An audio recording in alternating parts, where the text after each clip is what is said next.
That moment of hesitation at the bottom of the stairs wasn't always there. The tight grip on the handrail, the pause to catch your breath, the quiet worry about whether your legs will carry you up safely. These changes creep in so gradually that one day you simply notice the stairs feel different, more challenging, almost like they've grown taller. This isn't about accepting limitation. After 60, we naturally lose muscle mass each decade.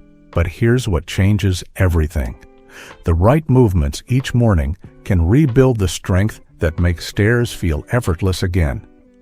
These gentle exercises target exactly what your body needs to climb with confidence, requiring nothing but 10 minutes and your own determination to reclaim your independence. The gentle wake-up march. The first movement we're going to do is something I call the gentle wake-up march. And this simple exercise does something remarkable for people who struggle with stairs.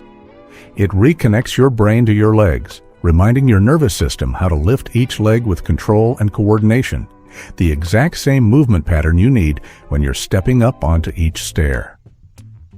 When we sleep, our nervous system essentially goes into rest mode, and our leg muscles can feel disconnected and sluggish when we first wake up. Research from the Journal of Aging and Physical Activity shows that gentle marching movements in the morning can improve neuromuscular coordination by up to 23% within just 2 weeks of consistent practice. This matters tremendously for stair climbing because going upstairs requires your brain to coordinate the lifting of one leg while the other leg stabilizes and supports your entire body weight. Let's begin with your gentle wake-up march. Stand behind a sturdy chair, resting your hands lightly on the back for balance support. You're going to lift your right knee up toward your chest, bringing it as high as feels comfortable without straining. Think of this as waking up that connection between your brain and your leg muscles. Hold this position for just a moment, feeling your standing leg engaged to support you, then slowly lower your foot back to the ground with control. As you lift your knee, breathe in deeply through your nose, filling your lungs and engaging your core muscles naturally. As you lower your leg back down, exhale slowly through your mouth, maintaining that gentle core engagement that will support your spine. Now let's talk about making this work for your current fitness level. If you're just beginning this journey back to strength, keep your knee lifts lower, maybe only bringing your thigh to parallel with the floor, or even less if that feels more comfortable. Hold on to that chair with both hands and focus on the controlled movement rather than the height. For those who feel more confident, try lifting your knee higher toward your chest and consider using just one hand on the chair, or even just fingertips for light balance support. If you're feeling particularly strong, you might even try a few marches without holding the chair at all, letting your arms swing naturally at your sides. Repeat this movement 8 to 10 times on each leg, but here's what I want you to avoid. Don't rush through these movements or try to lift your knees as high as possible right from the start. Many people make the mistake of thinking higher or faster is better, but what we're really after is control and connection. Also, avoid gripping the chair so tightly that your knuckles turn white. This should feel supportive, not desperate. Your hands are there for confidence and light balance, not to hold up your entire body weight. The confident sit to stand.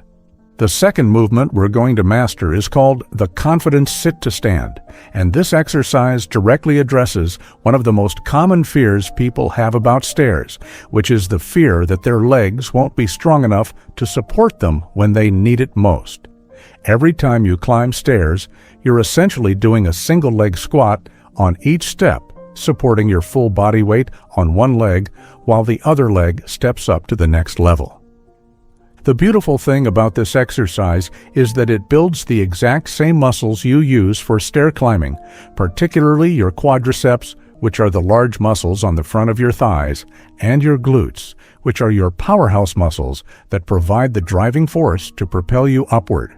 A study published in the Archives of Physical Medicine found that people who performed daily sit-to-stand exercises showed a 35% improvement in their ability to climb stairs without fatigue after just 4 weeks. Find a chair with a seat that's at a comfortable height, ideally where your knees form about a 90-degree angle when you're seated. Sit toward the front edge of the chair with your feet planted firmly on the ground, about hip-width apart. Place your hands either crossed over your chest, or if you need more support, rest them lightly on your thighs. Here's where the magic happens.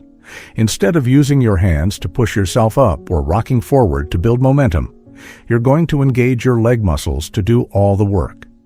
Press your feet into the ground and slowly stand up, imagining that you're pushing the earth away from you with your feet. This mental image helps activate the right muscles and creates the kind of strength that translates directly to stair climbing power. Breathe in as you prepare to stand, filling your lungs and bracing your core slightly. Then exhale steadily as you press through your feet and rise to standing. This breathing pattern not only helps with the physical effort, but also keeps you calm and focused on the movement. Once you're standing, pause for just a moment to feel your balance and strength, then slowly lower yourself back down to the chair with complete control. This lowering phase, called the eccentric portion of the movement, is actually just as important as the standing up part because it builds the kind of muscle control you need to safely descend stairs. For those who are just starting their strength journey, it's perfectly fine to use your hands to assist slightly, either by pushing gently on your thighs or even using the armrests of the chair for a light boost. The key is to use as little hand assistance as possible while still feeling safe and confident. As you get stronger over the weeks, gradually reduce how much you rely on your hands. If you're at an intermediate level, try crossing your arms over your chest and focusing on smooth, controlled movements, both up and down. For those who are feeling particularly strong, you might try this exercise on a lower chair or even add a brief pause at the bottom, just barely touching the chair before standing back up again. The most common mistake I see with this exercise is people plopping down into the chair instead of controlling the descent.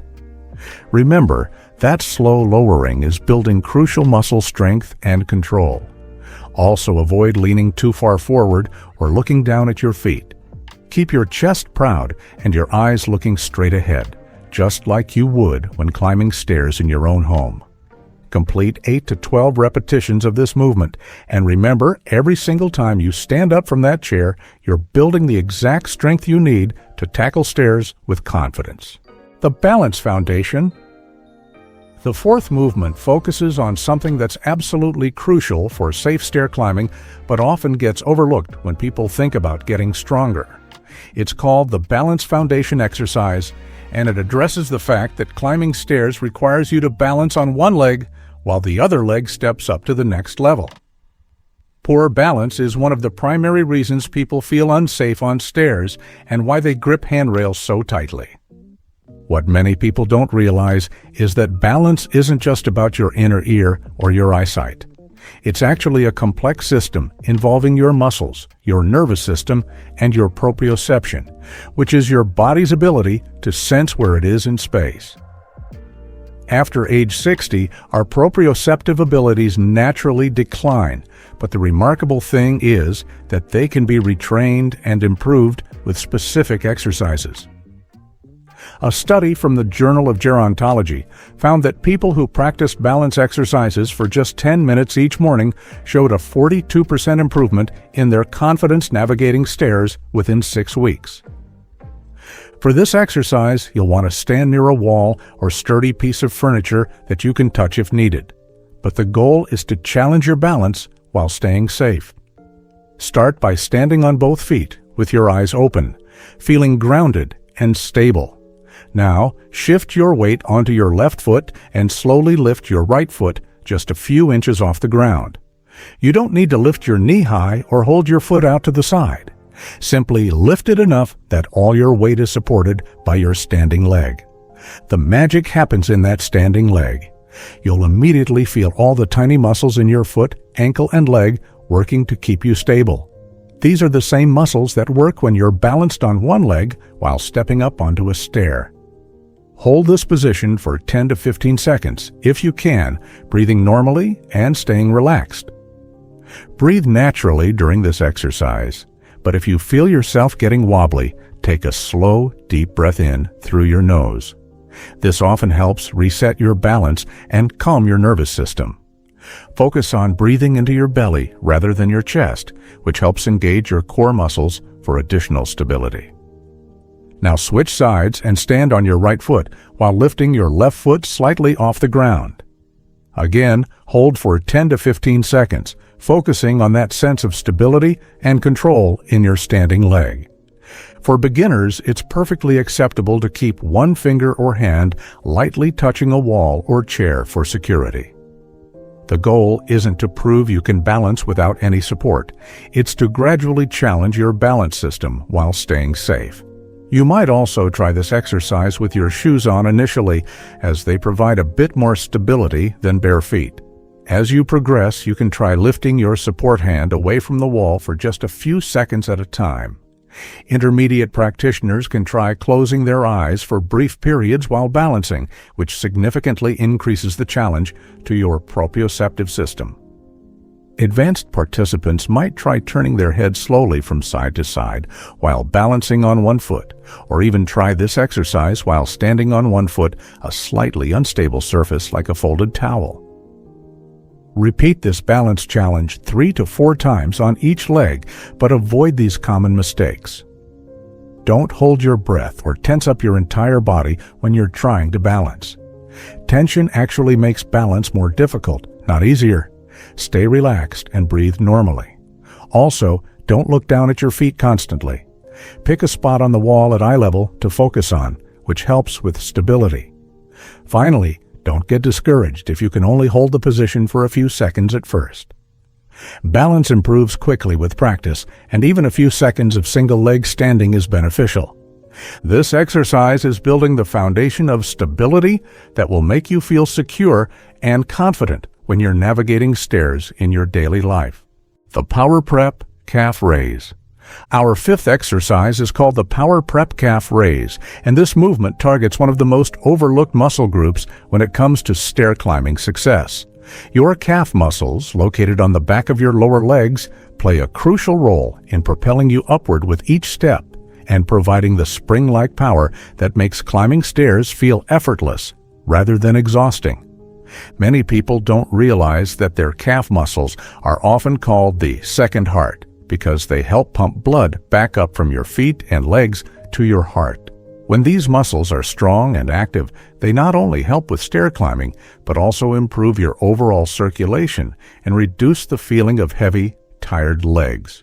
Research from the American Journal of Sports Medicine shows that people with stronger calf muscles require 25% less effort when climbing stairs and report feeling significantly more confident about navigating steps. For this exercise, stand with your feet about hip-width apart, facing a wall or counter that you can touch lightly for balance if needed. You're going to rise up onto your toes, lifting your heels off the ground and pressing up through the balls of your feet. Imagine you're trying to reach something on a high shelf or peek over a fence. This simple movement engages your calf muscles powerfully and builds the kind of spring-like strength that translates directly to easier stair climbing. Hold the raised position for just a moment, feeling the work in your calf muscles, then slowly lower your heels back down to the ground with control. The lowering phase is just as important as the lifting phase because it builds the kind of muscle control that helps you navigate stairs smoothly and safely. Breathe in as you prepare to rise up, then exhale as you press up onto your toes. This breathing pattern helps engage your core for stability and keeps you relaxed throughout the movement. As you lower back down, breathe in again, preparing for the next repetition. If you're just starting your strength-building journey, keep both hands available for light balance support on a wall or counter. Focus on the quality of the movement rather than the number of repetitions. Even rising up just an inch or two is beneficial if that's where your strength is right now. For those who are more confident, try using just fingertips for balance or even try a few repetitions without any hand support at all. Advanced participants might try this exercise on just one foot at a time, which significantly increases the challenge and builds unilateral strength that's particularly beneficial for stair climbing. Aim for 12 to 15 calf raises, but here's what you want to avoid. Don't bounce up and down quickly or use momentum to power through the movement. This should be controlled and deliberate, focusing on muscle strength rather than speed. Also, don't rise up onto your toes so high that you feel unstable or wobbly. Find a height that challenges your calf muscles but still allows you to maintain good balance and control. Finally, avoid pressing all your weight onto the inside or outside edges of your feet. Try to distribute your weight evenly across the balls of both feet. This exercise is building the spring-like power in your lower legs that will make each step up feel more effortless and natural. The Coordination Challenge. The sixth movement is something I call the Coordination Challenge, and this exercise addresses one of the most subtle but important aspects of confident stair climbing. When you go upstairs, you're not just using strength, you're coordinating a complex sequence of movements that involves timing, balance, and to shift your weight smoothly from one leg to the other while maintaining forward momentum. This exercise specifically targets what movement specialists call dynamic stability, which is your ability to maintain control and balance while your body is in motion. It's different from static balance, where you're just standing still, because it mimics the real-world demands of climbing stairs where you're constantly shifting your weight and moving upward. Studies from the Gait and Posture Journal show that people who practice coordination exercises have 30% fewer balance-related incidents on stairs and report feeling much more confident about their ability to navigate steps safely. You'll start this exercise standing with your feet together, hands resting lightly on your hips or at your sides. You're going to step forward with your right foot, placing it about 2 feet in front of you, then bring your left foot forward to meet it. But here's the key. You're going to pause briefly in that single leg stance when your weight is on your right foot and your left foot is in the air, just before you bring it forward to meet your right foot. This pause is where the coordination magic happens. In that moment, you're balancing on one leg while controlling the movement of the other leg, which is exactly what happens with each step you take when climbing stairs. Your brain is learning to coordinate these movements smoothly and confidently. Breathe normally throughout this movement, but pay special attention to exhaling slowly during that single leg pause. This controlled breathing helps keep your nervous system calm and focused, which is crucial for good coordination and balance. Continue this pattern, stepping forward with your left foot, pausing in the single leg stance, then bringing your right foot forward to meet it. You'll essentially be walking forward in a controlled, coordinated manner, but with those intentional pauses that challenge your balance and coordination systems. If you're new to balance and coordination exercises, perform this movement very close to a wall or handrail that you can touch, if needed. You might also start with shorter steps and briefer pauses until you build confidence. Focus on the quality of each movement rather than trying to walk quickly or take large steps. For intermediate practitioners, try this exercise without any hand support nearby and focus on making each pause last 3 to 5 seconds. Advanced participants might try this exercise with their eyes closed for short periods, or even try stepping backward instead of forward, which significantly increases the coordination challenge. Take 6 to 8 steps forward in this coordinated manner, then turn around and repeat the sequence, walking back to your starting position. The key mistakes to avoid are rushing through the pauses or skipping them altogether. Those moments of single-leg balance are where the real learning happens for your coordination system. Also, avoid looking down at your feet constantly. Keep your eyes focused ahead, just like you would when climbing stairs in real life. Finally, don't tense up your entire body during the pauses. Stay relaxed and breathe normally, allowing your balance system to work naturally. This exercise is training your body to coordinate complex movements with confidence, which is exactly what you need when approaching a flight of stairs in your daily life. Each movement you've completed this morning has brought you closer to reclaiming your confidence on stairs. These exercises can become part of your daily routine, as natural as your morning coffee, requiring no special equipment and just minutes of your time. If this routine helped you feel stronger and more confident, please leave a comment below. Share this with someone who might benefit from regaining their independence on stairs. Your strength isn't behind you, it's building with each intentional movement. Those stairs that seem challenging today can become simply another path to where you want to go, instead of an obstacle that makes you hesitate. It's never too late to get stronger, and you don't have to do this journey alone.